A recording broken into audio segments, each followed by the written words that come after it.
Idylle. Maintenant sous le ciel, tout repose où tout aime. Lamartine. Sur l'herbe du verger, au pied de la charmille, le jeune homme est assis près de la jeune fille. Chaque étoile à son tour pique le firmament. 1000 senteurs dans l'air, 1000 chansons bénies, unissent leurs parfums, croisent leurs harmonies. La nuit vient lentement. La montagne au sud, par l'ombre atténuée, aggrave sur leur sein le manteau de nuée, dont la splendeur du soir révèle leur nudité. Le vent passe embaumé de thym, de menthe et d'ambre, et, couronné de fruits, voici venir septembre, aussi doux que l'été. Les ménages charmants des pinsons, des mésanges, emplissent les rameaux de murmures étranges, ivres comme au printemps de leur nouvel amour.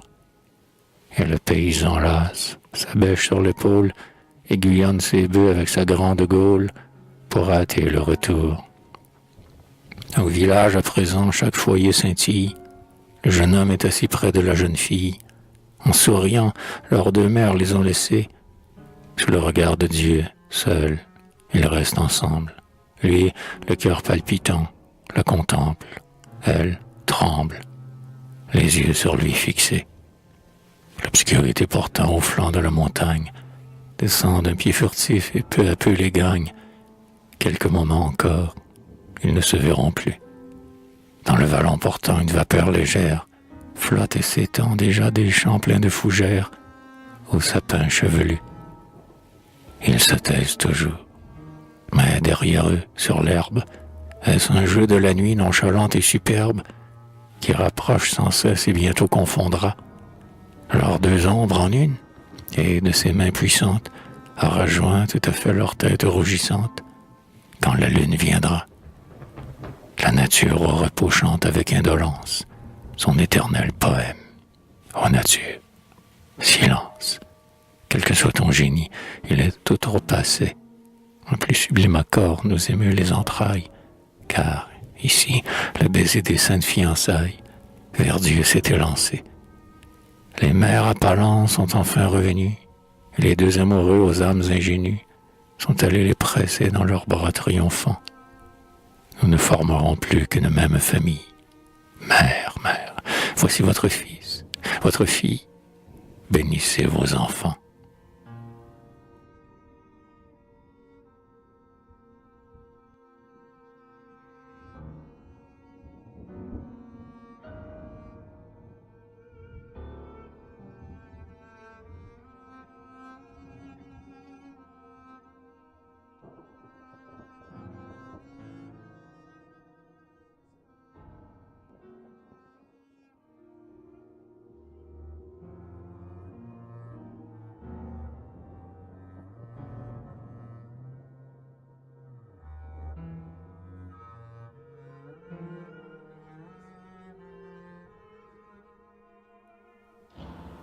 Intérieur. La voix haute et profonde qu'au loin jette le monde ne parvient pas ici. Théophile Gautier. La maison est petite et de peu d'apparence. Le soleil en hiver ne la visite pas. Et du nord ou du sud ne fait point différence. Le toit d'en face est haut et celui-ci très bas. Le bonheur seul y brille et réchauffe les âmes. Il semble, en entrant là, que l'air soit plus léger, que les feux au foyer aient de plus claires flammes, que le temps est promis de ne rien déranger. L'ordre, la propreté, la candeur, l'harmonie, des livres et des fleurs, un goût sûr et charmant, mais surtout une paix infinie, comme dans un tableau hollandais ou flamand. Du seuil jusqu'au salon et jusqu'à la cuisine, tout aura sereine et plaît. Même on dirait qu'ici, plat creux et peau ventrue en plus haute mine, tant ils sont reluisants contre le mur noirci. Soulevant les rideaux du doigt, elle se penche et regarde, malgré qu'on n'y puisse plus voir. Dans la pièce voisine, elle a, de sa main blanche, tout préparé déjà pour le repas du soir. Elle revient souffler les bûches dans les cendres, car le vent froid du nord redouble avec la nuit, et, sans cesse inventant de petits soins plus tendres, retourne sur la rue épier chaque bruit. À la porte, soudain, il court et s'empresse d'aller ouvrir. Enfin, ce sont ses pas, c'est lui. Il entre, et c'est alors même propos de tendresse. Oh, viens vite, mon Dieu, qu'il est tard aujourd'hui. Puis on se met à table, et l'on rit, l'on cause. C'est tout ce qu'on a fait chacun de son côté. On se répète encore, on redit même chose, et l'on compte toujours, quand on a tout compté. Alors vient la veillée, et le couple travaille. L'un près de l'autre assis, il écrit, elle coud. Ils se taisent, à moins qu'en rêvant elle n'aille, à l'oreille, tout bas, lui dire tout à coup. Écoute, j'ai pour toi dans l'âme une élégie. Tiens, prends-la, je l'ai faite à la chute du jour. Toi, loin, quoi faire, moi? Je n'ai plus d'énergie, si ce n'est pour t'aimer et chanter mon amour. Dans le cabinet sombre une boiserie, où la science est jointe à l'art pur, on entend que le doux bruit de voix de longues causeries, de celle où le cœur se livre et se détend. Elle envoie maintenant lumineuse trame, les fils des rêves d'or se croiser autour d'eux, jusqu'à ce qu'unissant leurs lèvres et leurs âmes, vers Dieu le même élan les emporte et tous deux.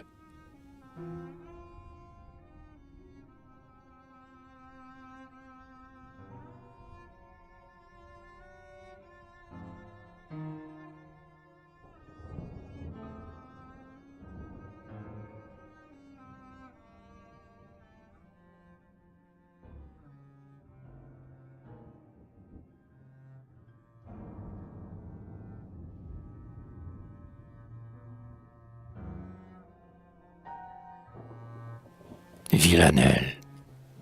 Et tant que nous vivrons, nous serons tous les deux.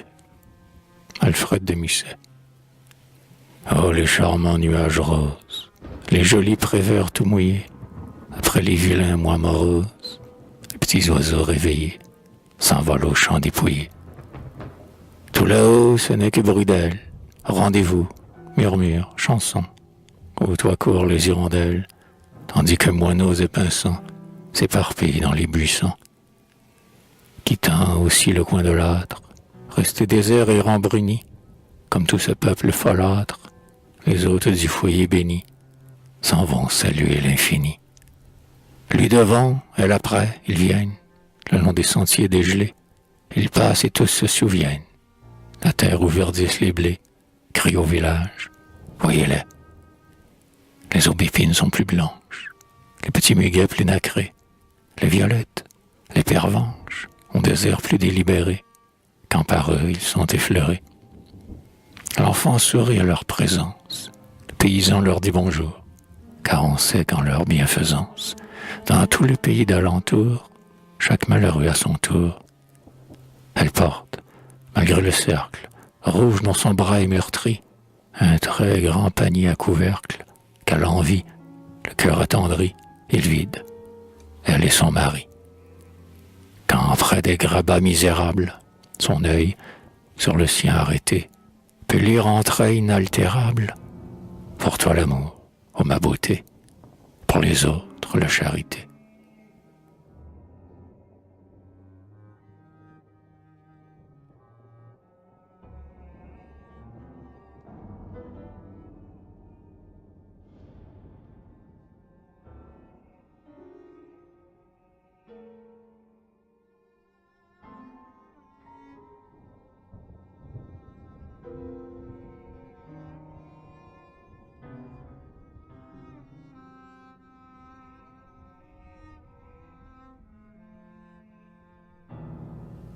Berceuse. Penchée, elle écoutait dormir l'enfant vermeil. Victor Hugo. C'est le matin, l'enfant, la paupière mi-close, sur le sein maternel paisiblement repose.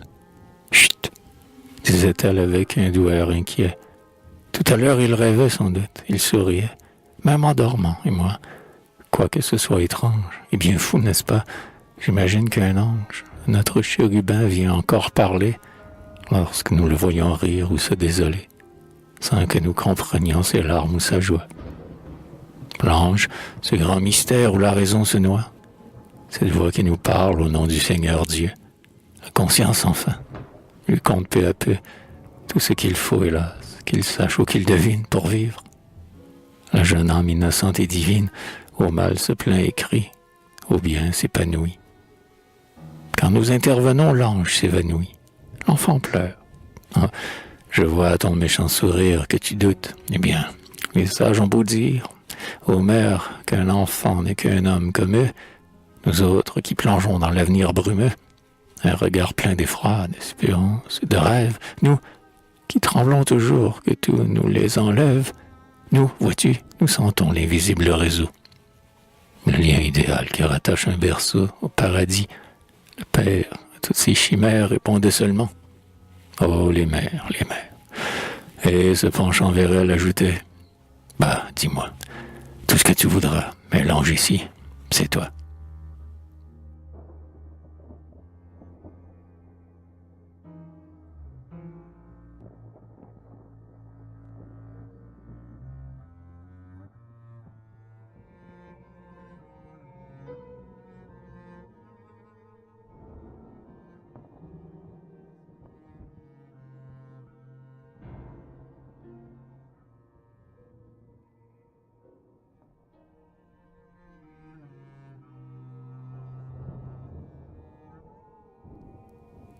Enfantine. Toujours ces 4 douces fêtes. Riait. Victor Hugo. Devant le grand feu vif de sarment qui pétille, le père est entouré de toute sa famille. Les grands-mères en cheveux blancs, pour qui le rude d'hiver de la vieillesse austère jonche encore de fleurs la route solitaire qu'elle parcourt à pas lents. Et puis la jeune femme émue et recueillie, qui lève vers le ciel sa prunelle remplie d'un bonheur profond et complet, et presse à son sein nu, chaste et fière nourrice, son dernier nouveau-né dont l'indolent caprice laisse fuir les gouttes de lait. Au milieu, les enfants gracieux et candides, qui gazouillent, avec de beaux rires splendides, leurs petites chansons d'oiseaux. Ils sont là tous les trois, blonds de tête bouclée, frais comme le matin sur les vertes feuillées, doux comme un nid dans les roseaux. Sur le tapis moelleux aux fleurs arborescentes, les plus grands à genoux, les lèvres frémissantes, tendent leurs bras aux plus petits, faisant plus tendre encore leur voix déjà si douce. L'un l'appelle, tandis que l'autre qui le pousse 100 fois l'exhorte et l'avertit. Le petit tout ravi, la bouche toute rose, et toute ouverte rit. Il a bien peur, il n'ose. De temps en temps, il mord ses doigts. Quand il semble avancer, il recule au contraire. « Allons, viens !» dit la sœur. « Courage !» dit le frère. Tous deux lui parlent à la fois. Il rit, il a bien peur, il hésite, il chancelle. La bûche au ventre rouge, à la vive étincelle, des rideaux pourpres chaque pli. L'aïeul a des éclairs sous sa paupière obscure. Les parents font silence et le poupon murmure. On ne sait quoi de très joli. Le petit tremble, il rit. Soudain il se décide. Et le voici qui vient confiant et timide, tout craintif et tout enhardi. Il s'avance d'abord lentement, puis plus vite. Dans les bras de sa sœur il court, se précipite et tombe enfin comme étourdi. Un baiser le rassure, il retourne la tête, et 20 fois il parcourt la route déjà faite, avec de petits cris joyeux. Et le père rêveur et la mère pensive sentaient tous deux alors une larme furtive monter de leur cœur à leurs yeux.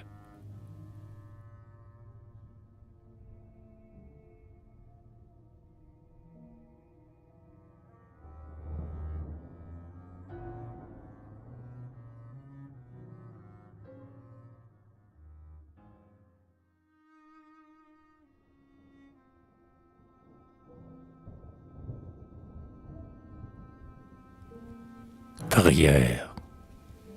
Aimer, c'est la moitié de croire. Victor Hugo. Les rideaux sont baissés et la porte est fermée. Un seul rayon perdu glisse furtivement et vient illuminer l'atmosphère embaumée. Là, dans son grand fauteuil, la mère simplement, tenant sur ses genoux la Bible de famille, explique à ses enfants le Nouveau Testament. Son jouet dans les bras, la plus petite fille veut écouter aussi le récit merveilleux, comme font ses aînés dont le regard scintille.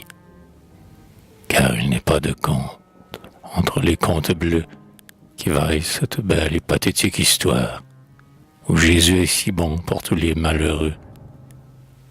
Les autres, qui voudraient graver dans leur mémoire chaque verset que lit leur mère à haute voix, se penchent, car aimer c'est la moitié de croire.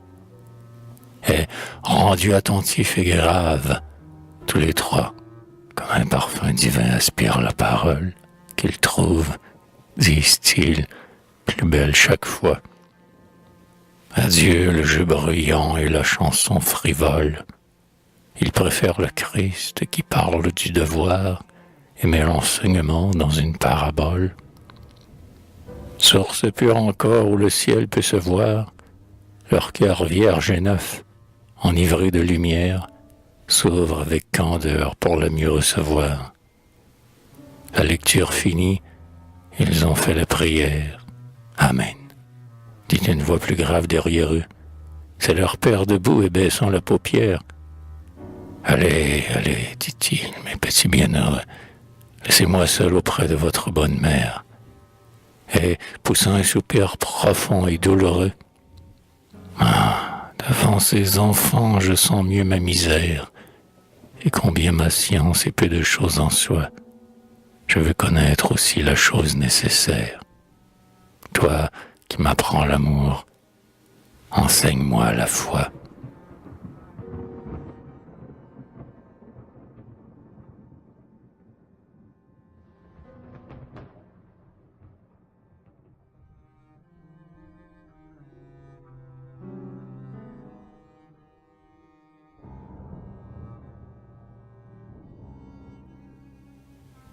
Chant de fête. Oh, moi, je l'entends bien, ce monde qui t'admire. Sainte-Beuve. Il disait, pourquoi ce sourire? Pourquoi ces yeux prêts à pleurer? Pourquoi rester sans me rien dire? Et tout bas, pourquoi soupirer? Quel regret des choses passées, du jour présent vient émerger? Quelle est celle de tes pensées que je ne dois pas partager? Est-ce désir, espoir ou rêve, inquiétude ou souvenir? Souffle de l'aube qui se lève ou de la nuit qui va venir? Est-ce au ciel bleu que tu regardes, aux clairs horizons infinis, ou bien, cher ange qui nous garde, est-ce au foyer que tu bénis? Est-ce tes enfants ou ta mère, ou celui qui vit à tes pieds? Quelle envie ou quelle chimère fait tes doux regards tout mouillés? Est-ce angoisse ou mélancolie, ennui, songe vain, vague et froid? Oh, parle, tristesse ou folie, tu le sais, j'aime tout de toi. Mais elle, relevant la tête, répondait, ne comprends-tu pas? Tout à l'heure, au seuil de la fête, on s'écartait devant nos pas. J'entendais un murmure étrange qui s'élevait derrière nous, et c'était un chœur de louange autour du nom de mon époux. L'un disait l'œuvre de la veille, l'autre le bienfait d'aujourd'hui. Tous étaient d'accord, aux merveilles, et tous s'inclinaient devant lui. Tandis qu'il allait, l'âme fière, de mon bras passé sous le sien, ô candeur, aux vertus premières, lui n'entendait, ne voyait rien.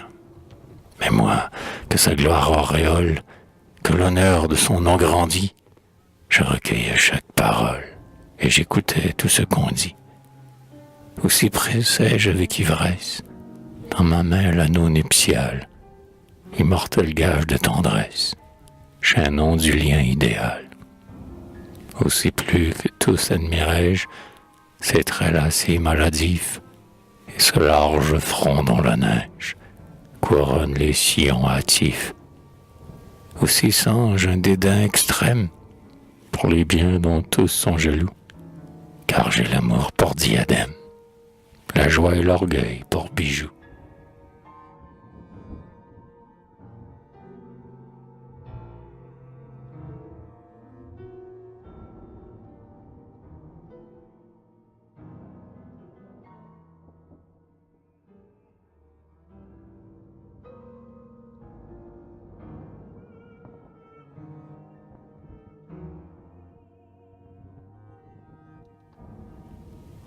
Soleil couchant, car ils savent qu'ils vont au rivage éternel. Sainte-Beuve, chancelant et courbé sous le poids des années, par l'ouragan d'hiver, plantes déracinées, ils sont vieux tous les deux, l'un près de l'autre assis, ils écoutent au loin des chansons et des rondes, et regardent sauter des fraîches têtes blondes sur les grands tas de foin par le soleil roussi. Les enfants sont en joie et la nature en fête. Baignés d'ombre à leurs pieds, de rayons à leur fête, les arbres du verger contemplent, et aussi ces générations nouvellement écloses, et calculent tout bas combien de lèvres roses ils ont entendu rire ainsi. Le temps s'en va vite dans son corps monotone. Voici bientôt venir le 50e automne, le jour anniversaire où jadis ses époux se sont promis de vivre et de mourir ensemble. Elle était svelte alors, ainsi qu'un jeune tremble, lui rieur, éloquent, à la fois fier et doux. Ils sont seuls maintenant à se donner encore les noms de leur jeunesse, ô vieux reflets d'aurore, à se remémorer les faits des temps passés, disant « T'en souviens-t-il » ou bien « Je me rappelle », car tous ceux qu'ils aimaient et que leur voix appelle se sont peu à peu dispersés. Hélas, et chaque ride à leur tempe imprimée est comme le tombeau d'une mémoire aimée. Mères, parents, amis, par la mort emportés, sont tombés autour d'eux. Comme aux forêts prochaines, reste parfois debout un seul groupe de chênes, surgissant au milieu des troncs décapités. Bien comme l'on voit, au soir d'une bataille, deux compagnons, portant au sein plus d'une entaille, s'appuyer l'un sur l'autre et s'entre-soutenir. Ils attendent, exempts de crainte et de murmures, de descendre au caveau que l'éternité mure, pour le sommeil sans souvenir. Car ils ont maintenant tous les deux conscience, elle par sa tendresse et lui par sa science, d'avoir accompli l'œuvre où Dieu les appelait. Et les fils de leurs fils, les filles de leurs filles, fondant pour le Seigneur de nouvelles familles, dont les fronts inégaux forment un chapelet, où la perle sans tache est d'une autre suivie, s'avancent à leur tour au chemin de la vie. Les vieux peuvent partir calmes et triomphants. Leur nom, qu'à cause d'eux toute la contrée aime, est porté dignement et le sera de même par les enfants de leurs enfants. C'est une chose auguste et vraiment solennelle de voir ces vieillards blancs de la neige éternelle garder encore leur doux sourire d'autrefois. On dirait le rayon de pourpre lumineuse que le soleil couchant de l'automne vineuse jette au glacier serein sous leurs cieux déjà froids. L'amour qui les unit voici 50 années, avec la chaste odeur qu'ont les roses fanées, s'exhale de leur cœur comme un souffle enchanté. Et la foi qui soutint leurs âmes éprouvées, qui raffermit leurs mains vers le Seigneur levé, les baigne d'immortalité. Graves des maux soufferts et des peines passées, confondant leurs regards, leurs soupirs, leurs pensées, tels ils sont à présent, tels ils furent toujours. Leur jeunesse de cœur survit à la tempête, qui fait trembler leurs pas ou s'incliner leur tête. Et si le temps n'a plus que des moments bien courts, à leur prêter encore, comme dans la vallée, d'un feu d'herbe des champs monte une flamme ailée, qui jette au vent du soir un parfum pour adieu. Lorsque l'heure viendra de leurs deux agonies, ils s'en iront ensemble, âmes toujours réunies, dans la paix des enfants de Dieu.